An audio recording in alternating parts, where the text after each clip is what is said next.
Je bénis le Seigneur pour cette grâce, cette opportunité qui me donnait de nous parler. Je ne suis pas spécial, je ne suis pas meilleur que plusieurs ici. J'estime que c'est une grâce. C'est une grâce et par la grâce du Seigneur, je vais parler et donner les quelques mots que le Seigneur, les quelques instructions que le Seigneur m'a donné de communiquer, que le Seigneur m'a donné de communiquer à ma génération, à un peuple, à une jeunesse. Parler à ma génération pour dire, comme un prophète, Moïse est mort. Moïse est mort. C'est la pensée, le terme même que le Seigneur m'a donné de nous partager. Moïse est mort. Je ne dis pas que Moïse Katoum est mort. En parlant de Moïse, je viens voir ici, je vois un père, je vois un baobab, je vois un aîné, je vois un mentor, je vois un coach, je vois une personne qui nous a précédés dans certains aspects, dans certaines expériences de la vie. Je vois une source d'inspiration pour plusieurs et un modèle pour une génération. Amen. Je viens apporter un message d'éveil national et aussi un message d'éveil continental pour dire à un jeune Africain, pour dire à un jeune Congolais que nous remarquons depuis quelques années, les années sont en train de passer, Mandela est parti, des grandes personnes qui ont influencé notre continent, Mandela est parti, Thomas Sankara est parti, Mzee Kabila est parti, Lumumba est parti. Plusieurs qui ont influencé dans certains aspects, ils sont partis. Et je crois que le départ de ces personnes-là ne sont pas juste des faits qui viennent nous dire que la mort arrivera à tout le monde. Ça, c'est vrai. Là, nous sommes tous appelés un jour à mourir. La mort va arriver, nous allons tous partir. Mais qu'est-ce que ces choses, quel est le message ou quelle est le cause qui est lancé derrière le passage et le départ de toutes ces personnes? Lorsque ces personnes-là parlent, le message qui nous est lancé est juste pour dire, c'est que Isaac a dit à son fils Ésaü, alors qu'il voulait le bénir, alors qu'il voulait mourir, Isaac appelle son fils et lui dit, je suis devenu vieux, je ne sais pas quand est-ce que la mort va me prendre. Alors ce que je te demande, c'est de prendre ton arme, prendre tes armes, va à la chasse, tue-moi un gibier, apporte-le, prépare-le-moi, je vais manger et ensuite je vais te bénir. Amen. Le départ de toutes ces personnes veut juste nous dire que Moïse est mort, maintenant Josué, tu dois te lever, prendre la relève. Je ne sais pas si une personne me comprend. Il y a Chichi, vieux Chichi, comment encore? Je ne sais pas. Voilà le Sphinx de l'Imité, B52, tout ce qu'on pouvait dire, comme on pouvait l'appeler. Il est parti. Mais cet homme a combattu pour quelque chose. Cet homme avait des aspirations, il avait des idéologies. Il y avait des choses pour lesquelles il vivait, pour sa nation, pour son peuple, pour une génération, pour une jeunesse. Mais il est parti et il ne reviendra plus. C'est à nous, jeunes Africains, c'est à nous, jeunes Congolais, de nous lever. Peut-être pas chausser la même chaussure qu'il portait, mais au moins emprunter la même direction, la même vision, qui est celle d'un état de droit, voir l'Afrique se relever, voir nos nations, voir nos pays changer. Et c'est à nous de se lever. Isaac a dit à son fils, prends ton arme, va à la chasse. Et je veux te bénir une fois que tu vas apporter la nourriture. La bénédiction que Isaac voulait apporter à son fils, voulait donner à son fils, n'était pas conditionnée par le fait que Isaac allait manger. Non. Mais le plus grand plaisir de Isaac, la Bible dit même dans le chapitre bien avant, que lorsqu'ils sont nés, Rebecca, la femme d'Isaac, aimait Jacob. Parce que Jacob, c'était un garçon calme, il restait sous les tentes. Mais Isaac, lui, il aimait Ésaü, parce que Ésaü apportait de la bonne nourriture, parce que c'était un chasseur. En fait, le souhait de Isaac, avant de mourir, n'était pas que Ésaü aille préparer, mais le souhait d'Isaac était que Ésaü fasse bien ce qu'il a toujours fait.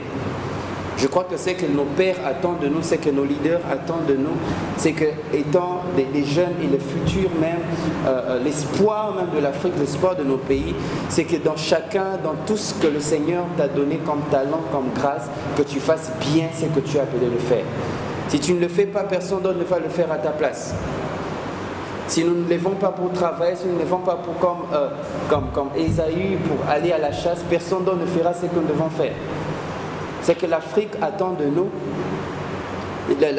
la bénédiction, la grâce que nous pouvons recevoir de ce que nous allons faire. Ça ne dépend pas de fruits, de ce que, des résultats, bien des conséquences de ce que nous avons au-dedans de nous, bien des visions, des projets que nous avons dedans de nous. Mais ça dépend de combien nous mettons en application ce que nous avons dedans de nous. L'important n'est pas de venir clamer, de crier que nous voulons voir notre pays changer, nous voulons voir notre continent changer, nous voulons voir la jeunesse congolaise, la jeunesse africaine changer. Mais l'important est de prendre nos instruments et de travailler sur ce que nous avons au-dedans de nous. Et c'est ce qui va apporter réellement un changement. La Bible dit que Moïse est mort. Dieu savait que Moïse était mort. Mais il est venu rappeler ça à Josué parce qu'apparemment Josué était encore dans les deuils. Il est venu rappeler ça à Josué parce qu'apparemment Josué est encore déstabilisé sur le fait que non, à notre grand leader, celui qui nous a conduit pendant 40 ans dans les déserts, il est parti sinon en scène surtout Samuel aussi. Qu'est-ce qu'on va faire encore? Moïse qui a sorti Israël de l'Égypte, il les a conduits dans les déserts, il a été avec eux pendant des années, et ce grand Moïse part. Si Dieu est venu rappeler ça à Josué, c'était pour dire à Josué, écoute, une génération vient de partir, une saison vient de se terminer, moi je suis toujours vivant, maintenant je vais commencer avec toi, lève-toi et marche. Je vais dire à une personne que nos grands sont en train de partir et ceci est un signe pour dire à la génération future, à la jeunesse congolaise, à la jeunesse africaine, levons-nous et travaillons. Nous sommes dans différents aspects, que ce soit la politique, que ce soit la vie sociale, que ce soit le domaine spirituel, peu importe, qu'un Josué se lève et fasse entrer sa nation dans la terre promise. Moïse est mort, ces personnes sont passées, ils ne reviendront plus, quoi que l'on fasse. Même si on peut les immortaliser, peu importe ce que l'on va faire, Taboulé est parti, il ne reviendra pas. Papa Lemoloto est parti, il ne reviendra pas. Il y a un Josué qui doit se lever. Et ce Josué-là, c'est toi, c'est moi. Chacun a sa part de responsabilité. Nous devons nous lever afin de changer et de redorer l'image de notre pays et l'image de notre continent. Notre continent est sur le point d'entrer dans sa terre promise, dans les temps qui viennent. L'Afrique est dotée de beaucoup de talents qui peuvent influencer et changer même le système du monde. Mais ces choses ne peuvent pas changer et ne peuvent pas arriver à moins qu'un Josué se lève. Moïse est mort. Je répète, Moïse est mort. Moïse est mort. Ils ont fait leur temps. Tshisekedi est mort. Toutes ces personnes qui sont venues avant Tshisekedi sont morts. Ils sont partis. Et le Seigneur est en train d'épurer, de sanctifier la classe politique de notre pays, la classe politique de notre continent. L'Éternel est en train d'élever une nouvelle génération. Il cherche un Josué qui va se lever, qui va oublier le passé et qui va aller de l'avant. Avec la pensée et le mind de Dieu. Isaac a dit à Ésaü, prends ton arc. J'aimerais dire à une personne, prends ce que le Seigneur a déposé en toi. Le talent, la grâce que tu as, je ne sais pas ce que c'est. Mais le peu que tu as dedans de toi peut changer notre pays, peut changer notre continent. L'important n'est pas d'avoir beaucoup. L'important c'est que le peu que tu as quand tu jettes déjà en terre. Il y a certains grands arbres que nous voyons ont commencé par être des petites graines. N'attends pas nécessairement d'avoir beaucoup. La Bible dit qu'il y avait un homme, un chef, qui allait en voyage. Il a fait venir 3 de ses serviteurs. Il a donné à l'un 5 graines, 5 talents, à l'autre il a donné 3, à l'autre il a donné 1. Et il est parti. Celui qui a reçu 5, qui avait reçu les 5, il allait les faire valoir, il en a obtenu plusieurs. Celui qui avait reçu 3, il a aussi allé les faire valoir, il en a obtenu plusieurs. Et celui qui avait reçu la seule graine qu'il avait là, il n'en a rien fait. Et lorsque son maître est revenu, il leur a fait faire des comptes. Et celui qui n'avait rien, qui avait le seul talent, qui n'avait rien fait, on lui a ôté ce qu'il avait, on avait donné celui au premier qui avait fait plusieurs, et on l'a jeté dehors. Nous serons tous à blâmer si chacun d'entre nous ne mettons pas en pratique le peu que nous avons reçu. Nous n'avons pas d'excuses. J'aimerais dire à une personne, nous n'avons pas d'excuses. Le Seigneur m'a envoyé parler à une personne ici, avec le peu que tes parents ont, avec le peu qu'ils ont. J'ai vu des parents vendre des parcelles, ils n'ont rien. Il y a 5 enfants, tu es le seul qui est venu ici en Inde pour étudier, ils n'ont rien, mais le peu qu'ils ont là, ils se sont dit, si on investit au moins dans cet enfant, demain on pourra retrouver plus que ce qu'on a investi. Le peu qu'ils ont, les peu qu'ils ont. J'ai fait pratiquement 10 mois à New Delhi, il y avait un monsieur qui avait l'habitude d'escroquer les gens en leur disant que venez en Inde, là-bas il y a du boulot. Le boulot c'est vraiment quand tu sors de chez toi comme ça, tu arrives au coin de l'avenue, tu demandes, il y a le boulot ici, on te prend $50 par jour. Donc, avant de venir, il vous dit même que non, avant tu as toute une valise là, des vestes, des jeans, des chaussures, il te dit non, ça vaut pas la peine de partir avec ça, là-bas les habits c'est moins cher.